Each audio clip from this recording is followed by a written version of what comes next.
කෝටියක් කාමෙන් වෙච්ච පව් යට යවනවා බ්‍රහ්මචාරි භවෙන්. බඹසර කියන්නේ කෝටියක් කාමයේ පව් යට යවනවා. අප්‍රමාණ පෙන් උපද්දවනවා.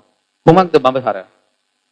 Taman තනියෙන්වත් බාහිර කෙනෙක් සමගවත් කාම සේවනයක යෙදෙන්නේ නැහැ. ඒකට ප්‍රශ්නයක් එනවනේ මේ ෆෝන් වලින් වීඩියෝ බලන එක කොහොමද කියලා බඹසරත් එක්ක. ෆෝන් වලින් වීඩියෝ බැලීමේ අවසාන ප්‍රතිඵලය බඹසර කැඩෙන එක. කාමයේ කියන්නේ පින්වත් දරුවනේ ඕගයක්. ඕගයක් කියන්නේ සැඩබහර. ගහගෙන යනවා සීලේ සුන්නත් දූලි වෙනවා. ඒකට මේ ඉන්ද්‍රිය අසංවරයේ නිසා තමයි බඹසර රකින්න බැරි. බඹසර රකින්න කෙනා උත්සාහ කළ යුත්තේ බඹසර සීලෙට නෙවෙයි ඉන්ද්‍රිය සංවරයට. ඇහෙන් යමක් බලාගෙන යන රාගය ඇවිස්සලා පිස්සු වැටෙනවා නම් ඒක බලන්න නැතුව ඉන්නවා. කනින් යමක් අහනකොට ඒකෙන් පිස්සු වැදීගෙන වගේ යනවා නම් ඒක අහන්න නැතුව ඉන්නවා.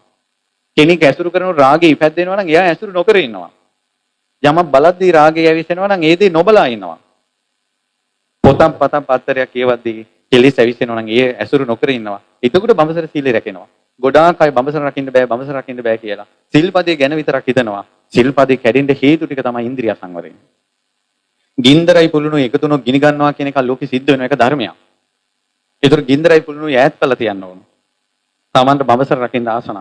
බඹසරට හානි වෙන දේවල් පේන දේවල් තියෙනවා නම් ඒක අයින් කරන්න ඕන. අද කාලේ ඇත්තටම චූටි ෆෝන් එකක් පාවිච්චි කරනවා කියන එකත් විශේෂ හැකියාවක්.